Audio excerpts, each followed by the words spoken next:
welcome everyone to today's Signatory forum session.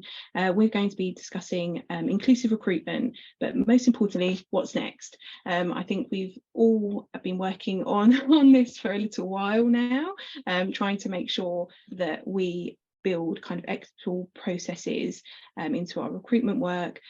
And what we do know now is things that are working well, perhaps things that didn't work so well, and now we're really looking at, well, what can we be doing to make sure that our thoughts, our initiatives, our strategies on this are actually landing us a diverse pipeline, and we're bringing people in, and it's not just that we're putting a lot of effort into the process and we're not actually kind of receiving those results as we kind of pull through to actually people that are within our organisation. So that's the kind of the brief of what we're going to cover today. And I think, you know, most of you will be very familiar that having a diverse workforce makes a massive difference in terms of the business outcomes for your organisation. Despite 85% of employers and hiring managers saying that increasing diversity is a priority for them, only half of them have programmes in place to attract and develop and retain that talent, and only 45% have measures in place to actually measure the diversity of their workforce. So when we consider that there is the will, but sometimes the struggle to actually make sure that that's landed in practice, we know that we need to be really considered in what we do when we look to our recruitment pipelines and the approach that we take to those pipelines. We know that for so many, this has been a long-going conversation. This has been something that has been, you know, talked about in the D&I and recruitment and HR space for such a long time.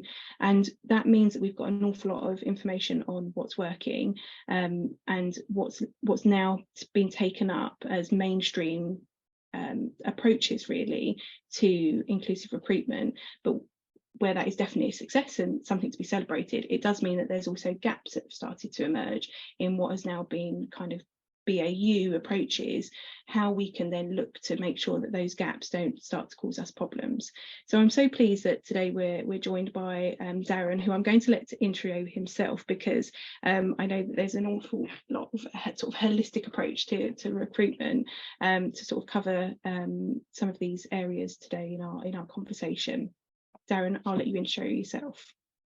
Thanks, Karen. And there's nothing like being 5 minutes into a webinar before realising the clock behind you's batteries run out and it's on the wrong time.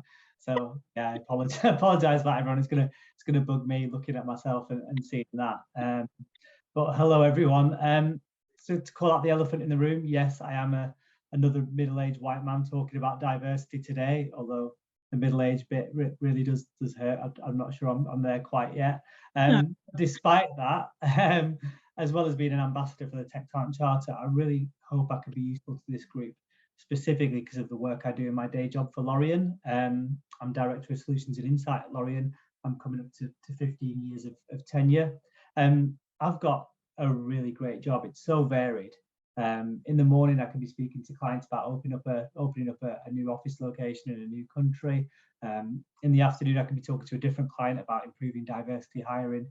And then in the same day, I can be delivering a presentation on market conditions. So it's incredibly varied.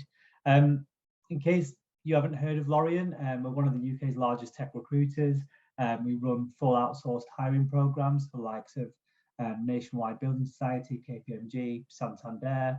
We're part of the Global Impellum Group, which is the world's largest STEM recruitment organisation in various geographies.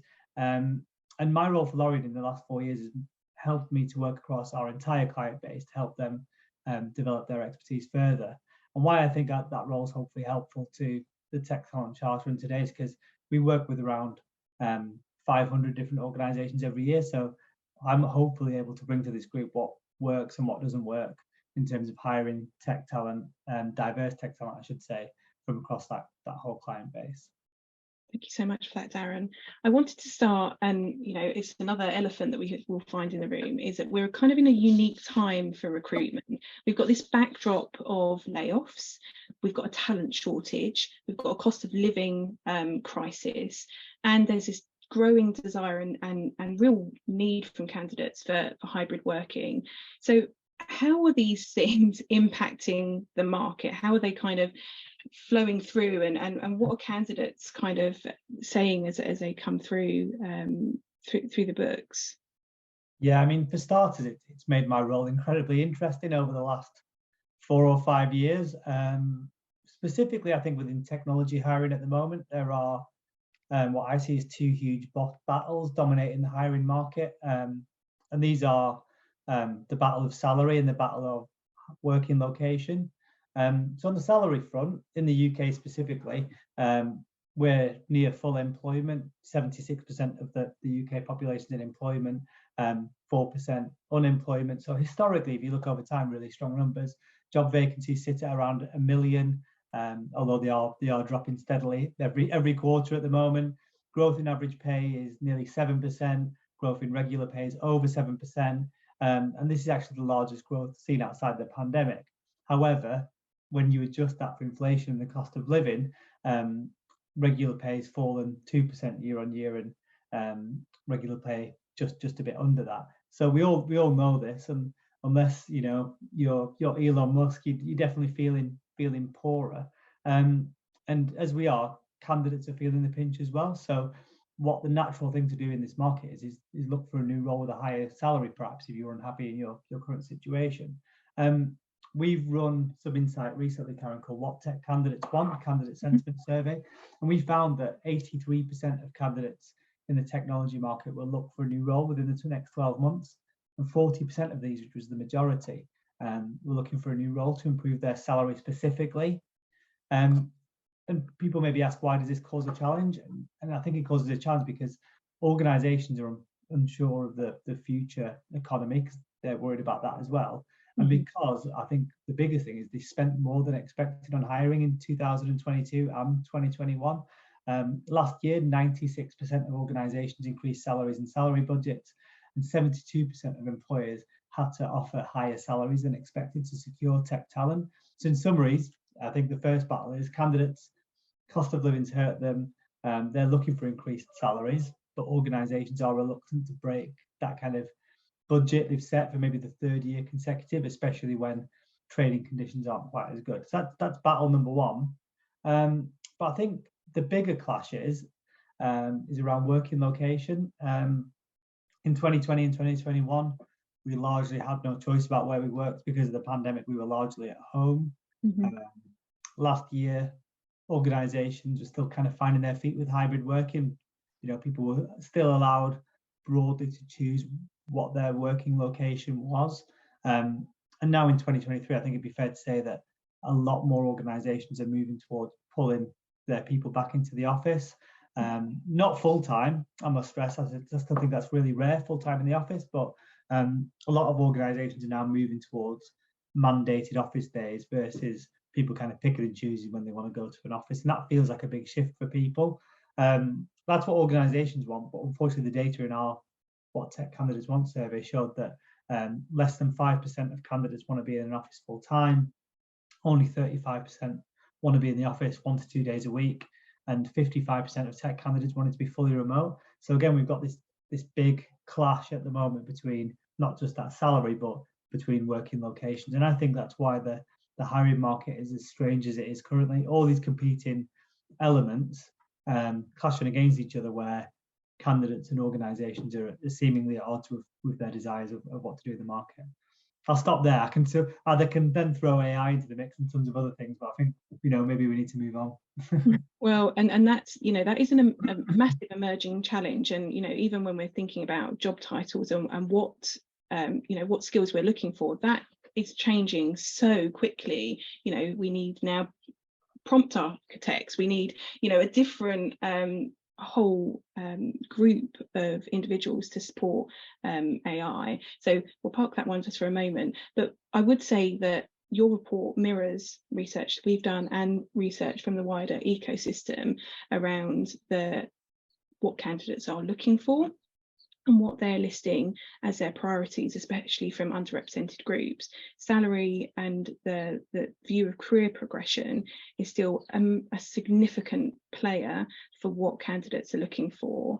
And I think that this, when the the battle between what candidates want, what organisations need in terms of hybrid setups, there's been a wider sort of study, and that's looked at most candidates want around 2.5 days at home, and they're being pulled by about another half a day back into the office. So the delta between what candidates want and what organisations need is relatively small. And I think this is something that we're not talking about enough of just yet, that rather than sort of drawing those battle lines, there's perhaps some movement that can be made to make sure that this doesn't entrench itself as becoming a real challenge, and a way that talent is sort of turned off from your organisation is really consider what do we need to mandate, what's absolutely business critical for us and the reasons why, and then make sure that those messages are clear with your intention,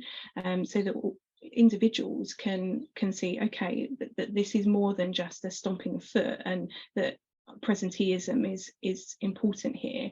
There's a whole methodology of why we're needing people to be in a certain place. The other angle that we've just done some research that we're about to launch, looking at why women leave tech for good before the age of 35. We know about 50% of female technologists leave the industry before the age of 35, and we've done some research to look at the intention, and that's, as I say, will be coming out shortly. And alongside that is always the challenge around childcare costs and the kind of the lack of that support. When we're thinking about the cost of living challenges, it's one of the ones that I think we really need to consider when we think about things like wraparound care. So it's not just for the government has made some incentives for nursery funding, but actually when we're looking at that slightly older group of children who may be school age, the cost of wraparound care has gone up massively, and the availability post-COVID is much less. So when we're considering that hybrid setup and how that then plays into the cost of living crisis, there's this interplay that I think we really do need to consider if we're thinking about how we support underrepresented groups, that we bring that's in the front of our mind in terms of the additional costs that people may be facing, to make sure that they're able to be in the office for the length of time that you require. So I mean, I think that definitely frames that we're working in unusual times, and the rules that perhaps were true only a few years ago feel very, very different now. So when we surveyed signatories last year, it was really pleasing to see that lots have adopted some good practice across their recruitment work, using things like gender debiased software for job adverts, and understanding the importance of diverse job boards and networks, and the way that you can kind of approach them and use them. So I wanted just to kind of affirm with you, what would you kind of count as bread and butter type inclusive practice in recruitment before we start to build on that, on what comes next?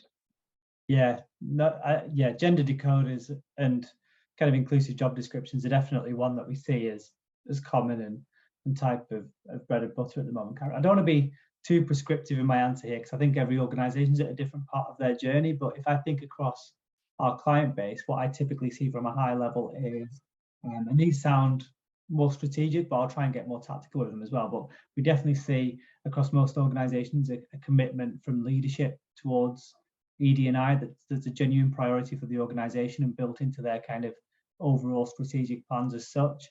I would always say that you need that, because you need that sign off and commitment from an organisation to undertake any of this stuff. So the majority of organisations, I think, have got that in place.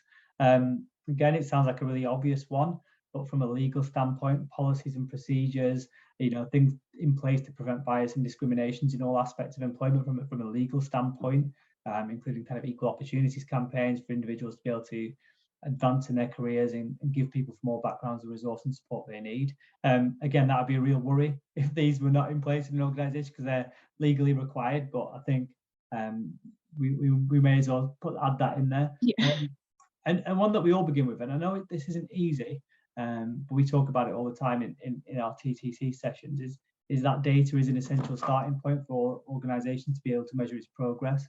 As a starting point, it's just knowing what the makeup of your workforce is today versus maybe the same time last year.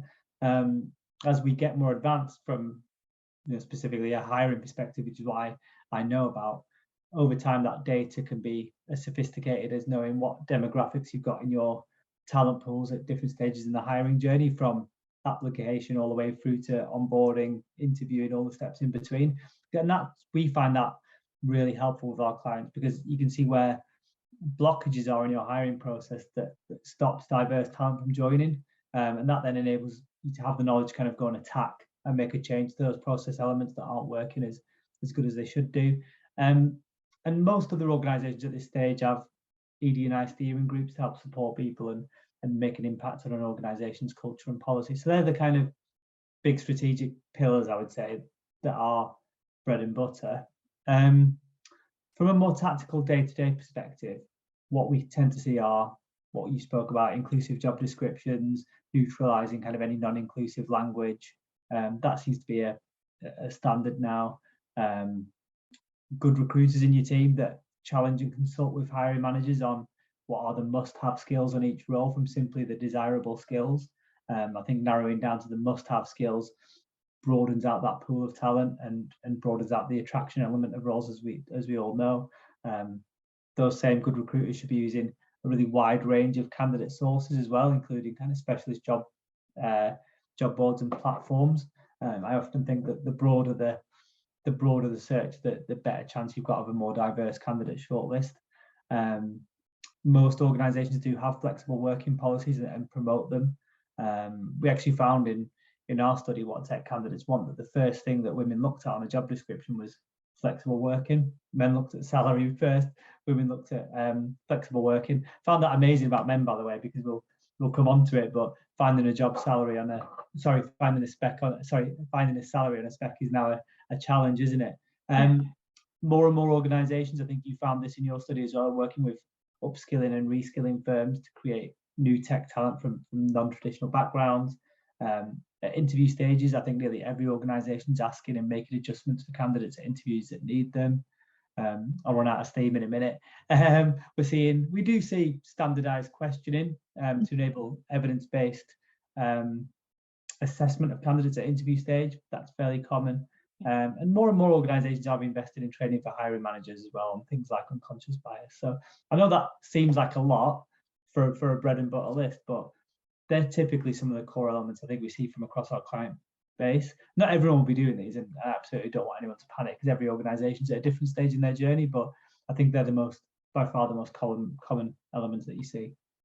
I think that bias point is really important, and making sure that you've got those benchmarking approaches in place when you're interviewing helps so much in terms of those conversations sometimes start to emerge around, oh, this is tokenism, this is, you've made that call because of this or that.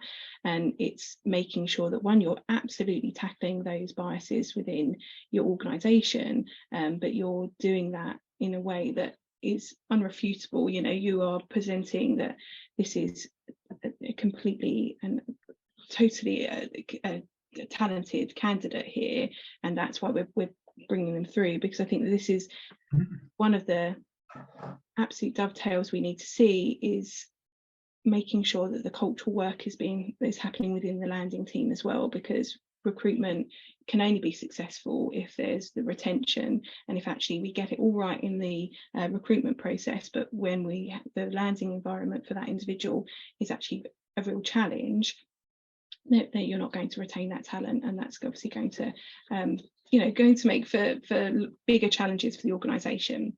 So this is obviously the bit that we all want to get to.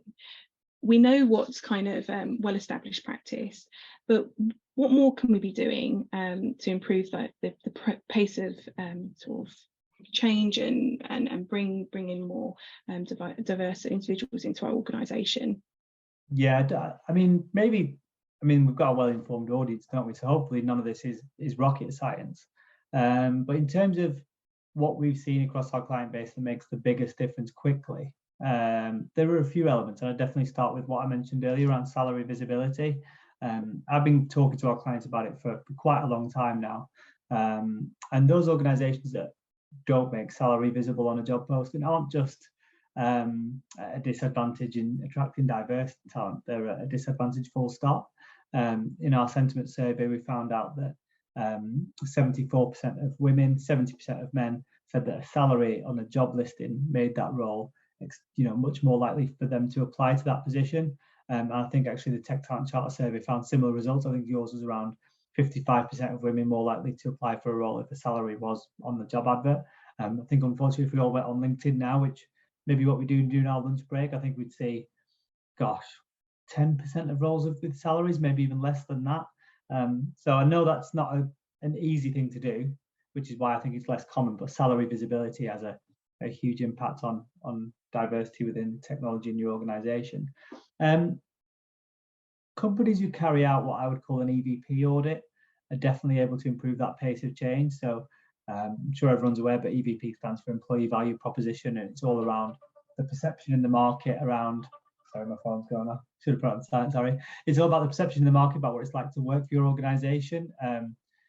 It's crucial for any organization's culture and values, that perception in the marketplace, your career paths, your personal development, all to wrap around ED&I.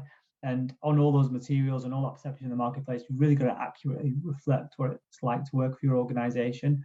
If you're a great place to work for diverse talent, essentially shout about it more. I think it's good to go back and look at those materials, look at what your perception is in the market, look at Glassdoor, and make sure that that is a true, accurate reflection of what it's like for diverse talent to work at your company. Some companies we've worked with have moved to like anonymous CVs and an anonymous application process.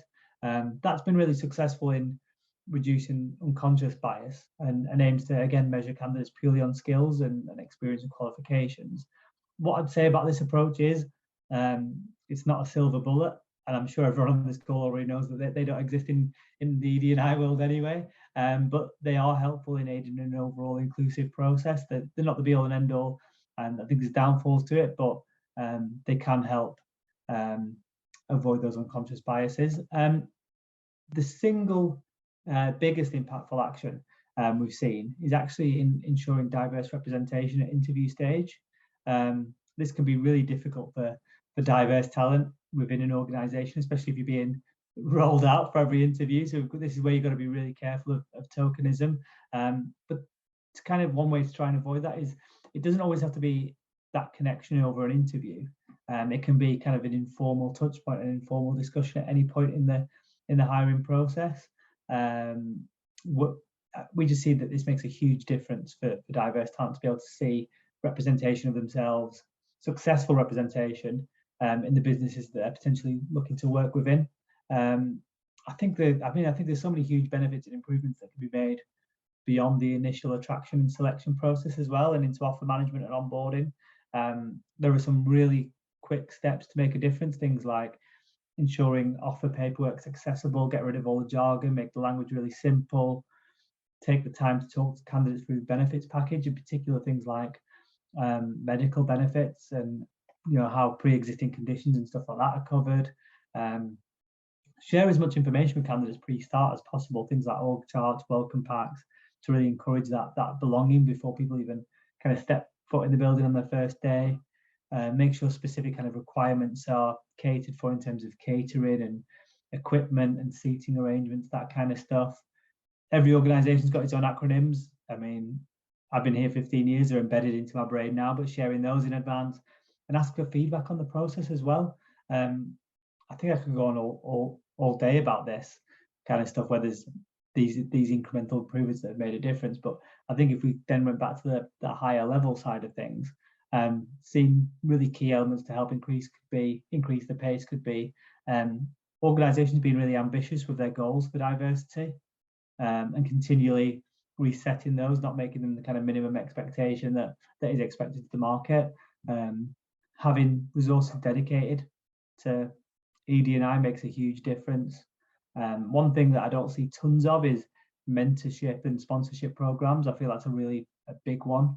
And also ensuring a diverse supplier base as well in the procurement process. And if you use external recruiters as well, make sure that they all follow best practice as well.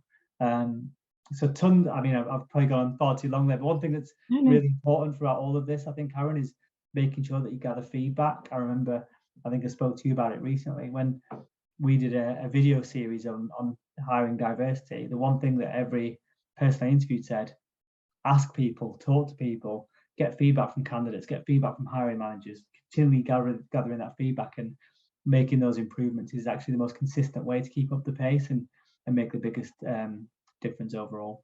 So I hope there were some things there that people hadn't thought of before that they could implement quite quickly. I think that's the thing, isn't it? Keeping it human centric. When we start the group, and this is what, and you know, sometimes we can become, you know, this just becomes status quo for how we speak about things. We talk about diverse candidates as this one homogenous group, rather than making sure that, you know, how are we making our processes accessible at different stages, rather than just we'll do this and we'll get diverse people in, and it's this kind of mixed bag of things. And I think this is where, when there's the intention of making sure that we're really considering, okay, where could this create a roadblock for someone being able to access our job description, come for an interview, on board well, feel that they belong? And I think when we start to sort of come back and put our own selves in some of the, you know, people's shoes of approaching your organisation as it stands now, because often we've worked in our organizations for a while, and we've become comfortable. We know that this is, you know, this is a good place to work, but really try to put fresh eyes on how you're looking at your processes and what do people see externally about your organization. So often I will go on an organization's careers page and there'll be loads of out of date information, and I'll speak to them. They've asked for my kind of feedback on something, and I'll go back to them and say, oh, you know, this and this and this, and they go, oh, I didn't even know. Oh, are we running that scheme? Or that's, you know, that's imagery's out of date from what we do, or we don't have that network available anymore. So really make sure that you are having a view of what your candidates are seeing, and are they seeing what you would hope that they would see? Are they missing things that are happening in your organisation? And if you're a signatory of the Charter, one of the things we do are signatory spotlights, and that gives an opportunity to do a sort of a case study of something that you've done within your organisation. That could be, you know, a programme that you've done with your Women in Tech, and you know, for senior leadership or something like this. And it gives a kind of third dimension to what's actually happening within your organisation. And of course, you don't need to do that through us, but having these other views of what happens in your organisation makes such a difference for someone seeing if they could work there. The other thing that I would say, a bit of a word of caution.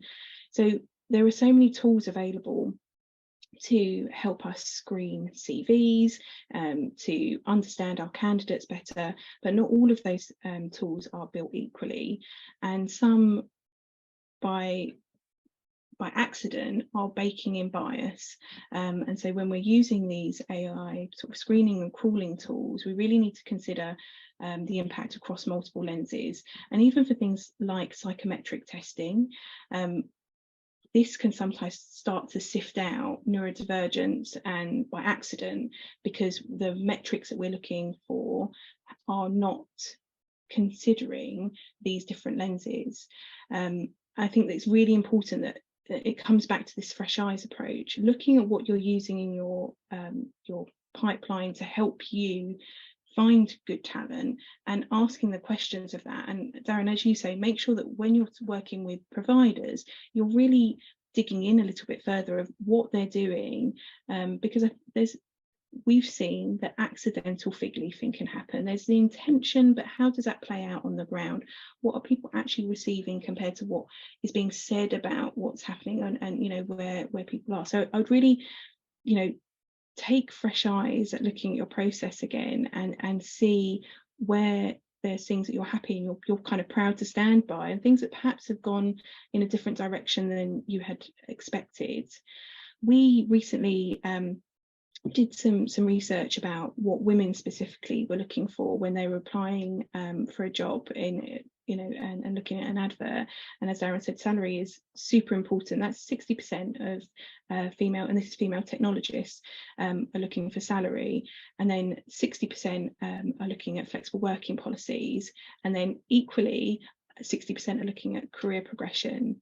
So you can see how absolutely tethered those things are, but also how you can speak to those points in your job advert really well, and how you can sort of engage 60% of those female technologists looking for roles by talking to those points. And even if you're at the start of your kind of ED&I journey, looking at how you share what you are doing at this stage with candidates up front, that makes such a big difference to women wanting to access those roles, and then considering kind of other lenses.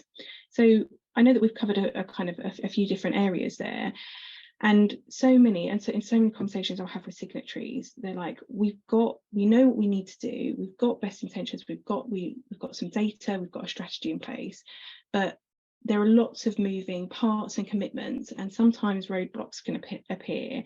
And we hear that sometimes with these competing priorities, that especially time, like we absolutely need this person in role now, and so some of the good practice starts to fall away, and this can manifest in pushback by hiring managers. So how do we set up our hiring managers and our kind of middle managers for success in making sure that they're able to kind of access good practice, and that it then actually lives and breathes in our organisation?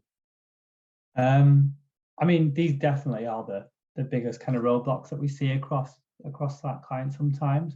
It can be so hard, despite your best intentions, to keep up momentum when the day job does almost get in the way. I think the organisations that are best set up for success are the ones where the foundations of building blocks are in place, so that the process means that there simply are no competing priorities. I mean, that's absolutely nirvana, though, and of course, no one's perfect, and roadblocks do appear. Some of the key ways I think to set up for success are where, I mentioned it earlier, the senior leadership are fully committed to ED&I and communicate it's important to the organisation, where they give a clear direction and provide that ability to address pushback.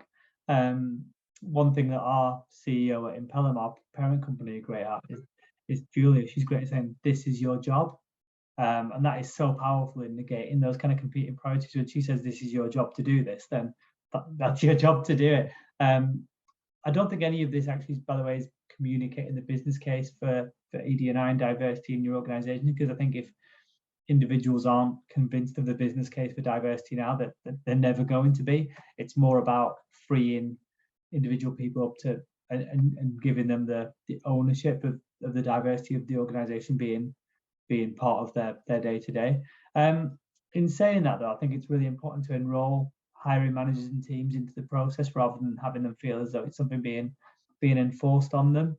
A really good way to do this is kind of collaborate with hiring managers to help develop those inclusive hiring strategies and processes, get their input, and kind of address any misconceptions they may have, get them enrolled in building the process with you, engage them in any initiatives you've got going on, and get them to take part in events, and get them serving as mentors, and make them feel basically that they are part of it, rather than this is something that they have to do. Almost on the flip side of what I said earlier about it being their job, but I think coming from two sides help.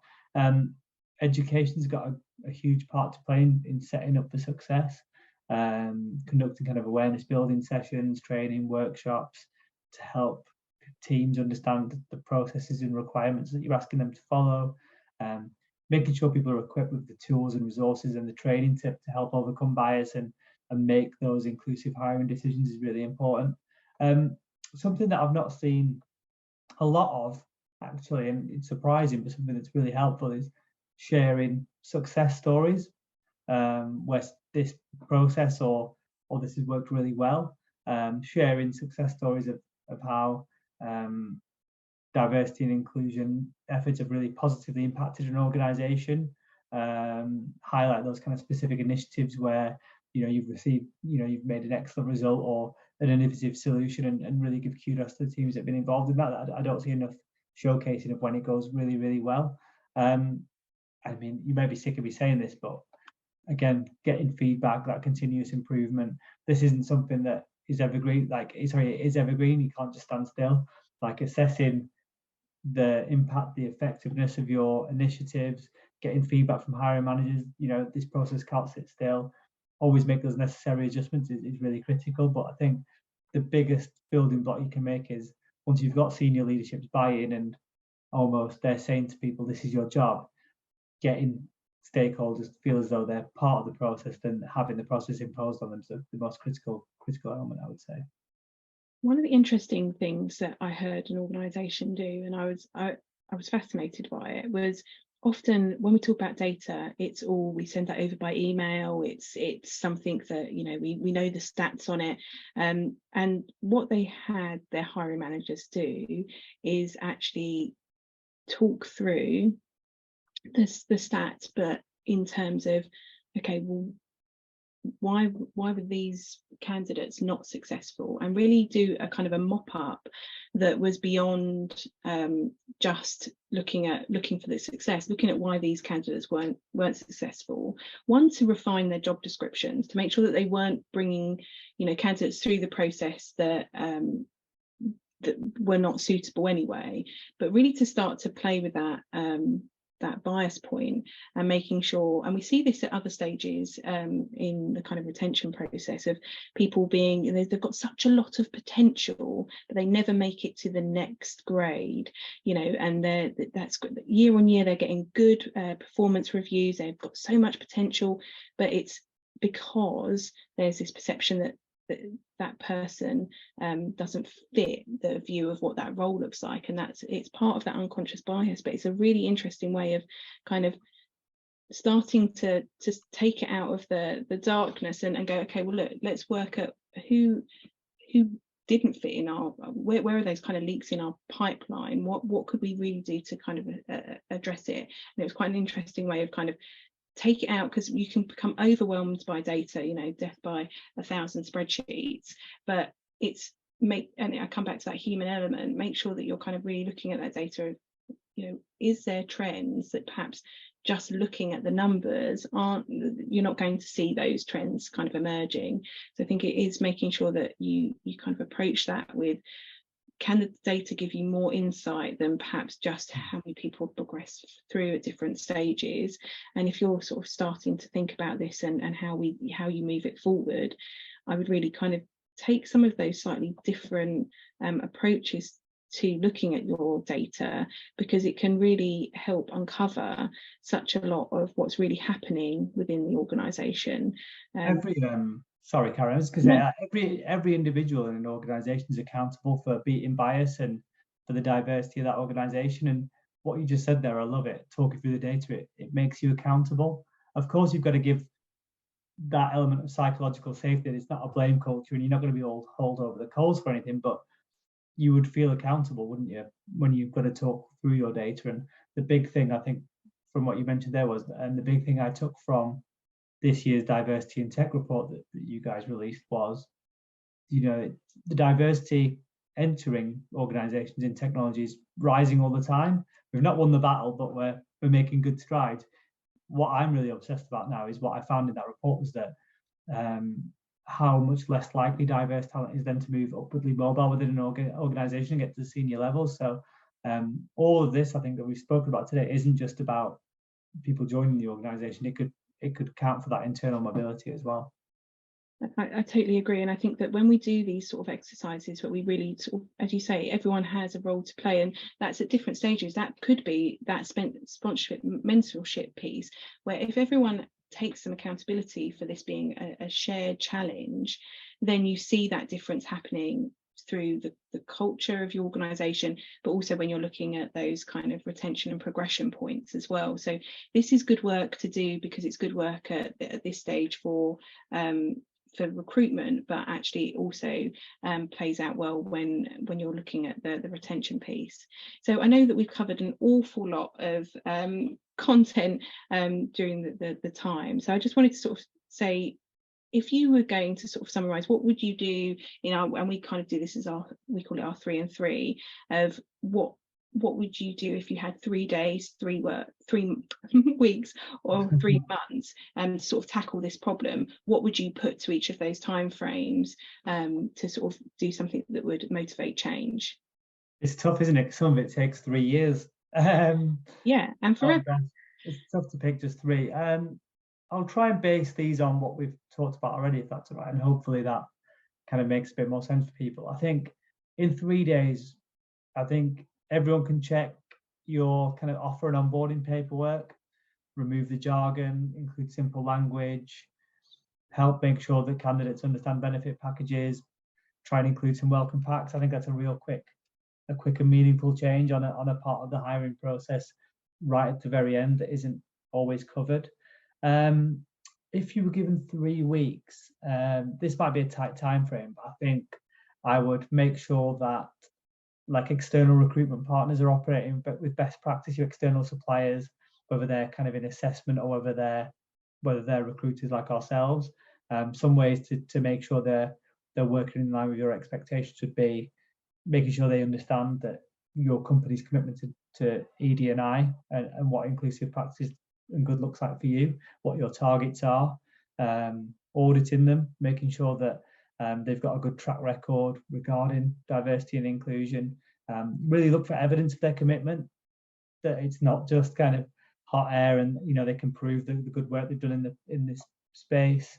Do like kind of regular process updates with them, set up reporting to make sure their pipelines of candidates they're providing you are diverse, and really review and evaluate them. So I think in 3 weeks, if you could, going to be a tight time frame, you might need 6, but yeah, really evaluate your external recruitment providers. And given 3 months, gosh, I think given 3 months, I think I would go for the most impactful thing that we've seen. As I mentioned earlier, implement diverse interview panels. Do your best to avoid tokenism in this space, and just remember it doesn't need to be part of a formal interview. Just the offer of a touch point throughout the process of some representation makes a huge difference, depending on what the individual candidate wants. Let's not forget about that. I think sometimes offering that to the candidate is really important. Personalization is huge. So yeah, in 3 months, I'd look to try and implement diverse interview panels. I would just add one kind of theme along those, is that if you look at neuro-inclusion and supporting neurodivergent people well and take on some of the good practice along those lines, that will make a big difference for the majority of underrepresented groups. When we think about questioning ourselves on whether we can share things like the questions in the interview up front, if there's going to be assessment tasks, how are they done and where are they done and when are they done, and giving more sort of preparation time, all of those things, you're going to see the best sort of insight and performance from your candidates. And so that's something to consider. The other thing that I would say is if you're bringing people for face-to-face interviews, that you're considering, and this supports neurodivergent people really well, things like sensory maps of your office spaces so that they know what to expect. But that's also really supportive of nursing mothers that might need to, if you're there for a whole assessment day, they might need to know that there's spaces available for that. There's other disabilities as well. So I would, if you're thinking, oh my goodness, this is a lot, how do we really make sure we're looking at inclusion in the widest way? And we've got some of this across our resources in terms of the playbook and in the diversity and tech report. If you look at neuro-inclusion and look at the best practice there, that will support an awful lot to sort of help across other lenses of diversity too. So that might be something just to kind of consider as a bit of an additional point for you to look at. So Darren, thank you so much for sort of sharing with us today. I'm really grateful for you sort of taking us through those things, and I think there's definitely such a lot for us to be able to do to help people feel comfortable and just recruit them well into our organisation. So thank you very much for that.